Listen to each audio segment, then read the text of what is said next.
Important to remember that drought is a normal part of the climate cycle. However, it is a slow-moving hazard which often causes people to underestimate the damage it can do. Losses from drought are as substantial as those from hurricanes, tornadoes, and other weather disasters. Drought can cause loss of agriculture, affect the water supply, energy production, public health, wildlife, and contribute to wildfires across the country. For WCNC Charlotte, I'm meteorologist Brittany Van Voorhees. If you want to keep boosting your weather IQ, we've got you covered. Just take out your phone. You're about to see this QR code right there. If you scan that, it will take you directly to the Weather IQ YouTube page where you can like, subscribe, and all that jazz.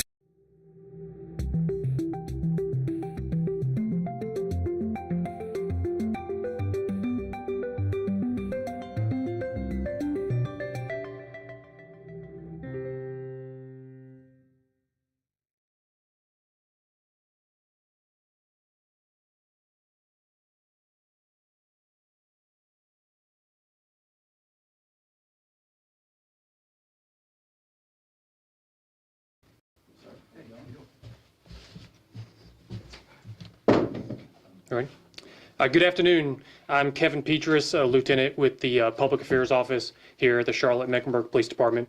We're here today to talk about two different armed robbery investigations from this week. One is an armed robbery series that's occurred this week that has now culminated in the arrest of the suspect due to the extraordinary work of members across the CMPD.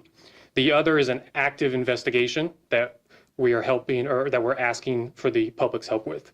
So here to talk more about that and give details is Lieutenant Brian Crone.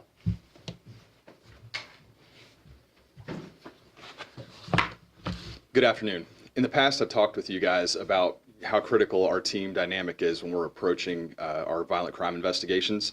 And the investigation that we've worked on began kind of early on Wednesday afternoon or mid-Wednesday afternoon and ended early the next day is really demonstrative of that. So we kind of wanted to bring that information to you. This all started on Wednesday, January 18th, about 3:30 in the afternoon. Hickory Grove Division officers responded to an armed robbery of a Walgreens in the 7100 block of East W.T. Harris Boulevard. During that robbery, a male entered the store with a gun and demanded money from the clerk and fled in a vehicle. Armed robbery detectives responded to that, as they always do, and began their investigation. After that Walgreens robbery, there were 4 additional robberies that appeared to be committed by the same individual. During these robberies, the individual did use several different cars. And we essentially, sent out we call it a be on the lookout or a bolo out to the entire city. So we started leveraging all of our resources. We had real-time crime, criminal intelligence, our crime analysis unit, armed robbery, and of course patrol out searching for this guy. When you see somebody start committing crimes back to back, that's deeply concerning, and we want to address that immediately. So again, we were throwing everything at this. During that investigation, we were able to identify a suspect and deployed our crime gun suppression team to conduct surveillance along with our violent criminal apprehension team to work to identify and to apprehend the suspect. That suspect's name was Jamaris Smith, and he was arrested early on Thursday without incident. As a result of the ongoing investigation, Smith was also charged in connection with the robbery of a Sam's Mart on Tuesday, early Tuesday, in the 4600 block of Sharon Road. He's currently in the custody of the Mecklenburg County Sheriff's Office charged with 6 counts of armed robbery and 2 counts of kidnapping. We're also continuing to investigate to determine if there are any other crimes associated with Smith. This swift arrest was the direct result of our team approach that we take. Like I said, we used our resources with the Real-Time Crime Center, with criminal intelligence. Patrol division is incredibly important in that they're out searching for this guy, and at one point actually located one of the cars he'd driven. It just wasn't being operated by him, as well as the community. We had some folks that also spoke with us during this investigation that were critical in providing us with information, which led to this arrest. So again, we just wanted to highlight this great work in apprehending a really dangerous guy very quickly. This is the second case that we'd like to share with you guys. It's actually an armed robbery that occurred yesterday at this same Walgreens in the 7100 block of East W.T. Harris Boulevard. In this case, we really need the public's help. We're going to share with you guys some photographs of the suspect in that case. They'll be pushed out following this as well via the PIO. The suspect in this case yesterday afternoon entered the business and went to the pharmacy and robbed the pharmacy. Following that pharmacy robbery, he left on foot. As I said, in some of these photos, I believe they're scrolling through the screen, you can see that the suspect is a black male who is wearing a gray hoodie, maroon jogging pants, and white sneakers. The witnesses described him as being thin and about 6 feet tall. He appears to have a cross tattoo between his eyes and a tattoo on his left hand. Although this person's wearing a medical mask, you can see in those photos, I believe that if you know this guy, you're going to recognize him immediately, particularly based on the fact that he's wearing these clothes yesterday and those distinguishing marks. There is a reward for information leading to an arrest in this case. As always, if you have information, you can contact Crime Stoppers at 704-334-1600. We don't need your name, we just need your information. And again, sharing that information with us can result in you receiving a financial reward for that. So we really appreciate the public's help in stepping forward and helping us to solve these cases. I'll answer any questions you guys might have at this time. How do you spell Jamaris? Jamaris is Jamaris. His date of birth is 6/16 of 1989. Question. Yes, Are ma'am. you able to provide any information or detail about an armed robbery of a mailman that was held at gunpoint yesterday off of Candlewood Drive? There was a robbery yesterday. I think it's the 6600 block of Candlewood Drive. Yes. And like I said, that's really early in the investigation. We're definitely pursuing that, and we're working with our federal partners to see what happened. So no information. Nothing that we can share at this point.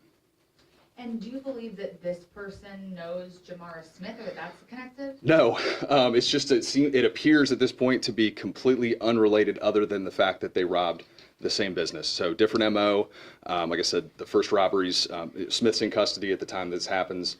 It just seems to be a coincidence. But we did want to highlight it because when we have photos of somebody we think can be readily identified quickly, we want to get those out to you. So actually, it was kind of funny. We realized that halfway through, it's the same one.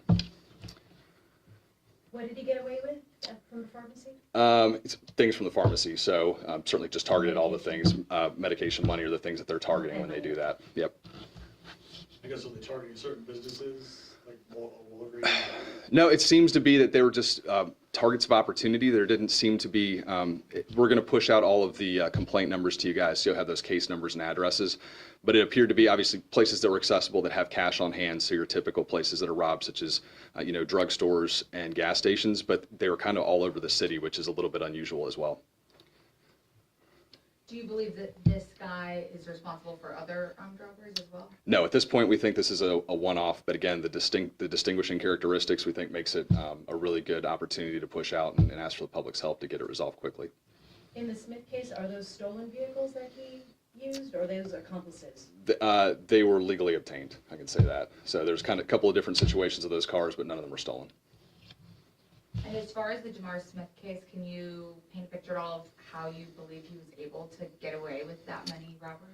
I think it was just because they happened so quickly back to back that, we've got robbery detectives at one location following up on those leads and the next one's coming in. So that's why it's real critical that we have all these resources to throw at, because as a detective, like, you're focused on this case and the last case and the next one's still coming. So it's like you almost can't move fast enough to catch the guy. And, eventually we get enough resources at it, we get the traction and we catch him. So it was really, really quick. And you'll see that from all the times on these robberies. What kind of message do you hope this sends to the community about, not getting away with a robbery like this? You won't. So our unit has a fantastic clearance rate. We also have an outstanding relationship with our partners at the FBI. So our business robberies that we conduct are also screened by, we actually have a detective who's a member of the Violent Crime Task Force, so he is a TFO, and all of those cases are screened together with our federal partners. And if federal charges are applicable, we file those as well. So there are people that are getting substantial amounts of time for conducting these business robberies. We want people to feel safe in conducting business. We want clerks and we want cashiers to feel safe in doing their job. And you believe he operated alone? Absolutely. There's no evidence that anybody else is involved. Prior history? He does. He has convictions. You could pull up for the arrest, but I believe he had at least one prior conviction for armed robbery, as well as some fraud charges. All right. Thank you guys very much. Thank you. Thank you, Lieutenant Crum. The Public Affairs Office we're going to be putting out 2 different media releases, one for each of the things that we highlighted today. They're going to contain report numbers and other details along with the photos. Thanks for joining us today.